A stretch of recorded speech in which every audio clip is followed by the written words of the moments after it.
भारत का मुस्लिम नेतृत्व पहले से जानता था कि वक्फ बोर्ड की आड़ में इस्लामीकरण का सपना टूट चुका है। 4-5 वर्ष पहले तक भारत के अधिकांश हिंदुओं ने वक्फ का नाम भी नहीं सुना था।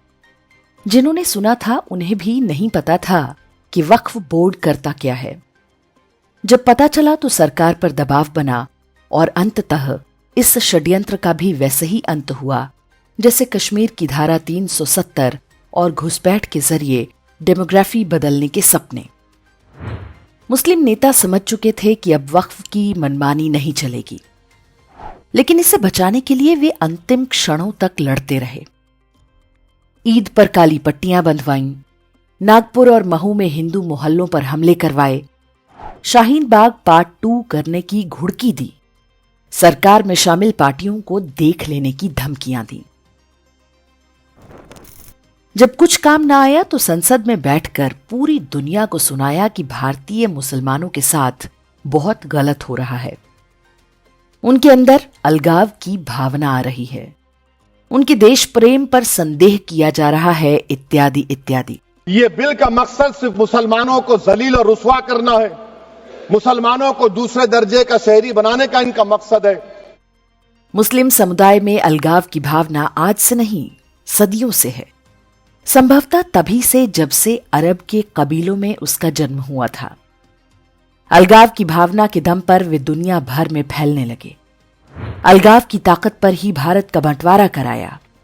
20 से 25% होने के बाद भी 35% भूमि ले ली।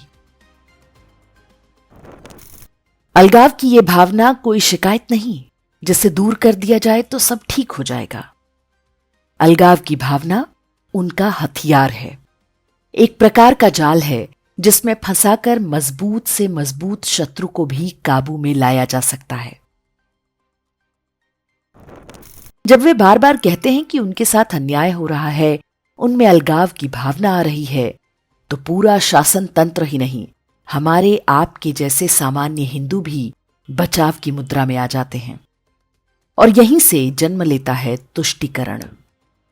तुष्टीकरण कांग्रेस का ब्रांड था, इसलिए मोदी जी ने उसे तृप्तिकरण और संतुष्टीकरण के ब्रांड नेम से बाजार में उतार दिया।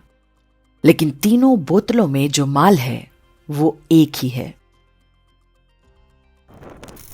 भाजपा और आरएसएस के कई लोगों को भी लगता है कि भारत के शांतिपूर्ण भविष्य के लिए मुस्लिम समाज में पैदा अलगाव की भावना को दूर करना आवश्यक है। और यहीं से उन गलतियों की आशंका पैदा होती है जो कांग्रेस ने की थी।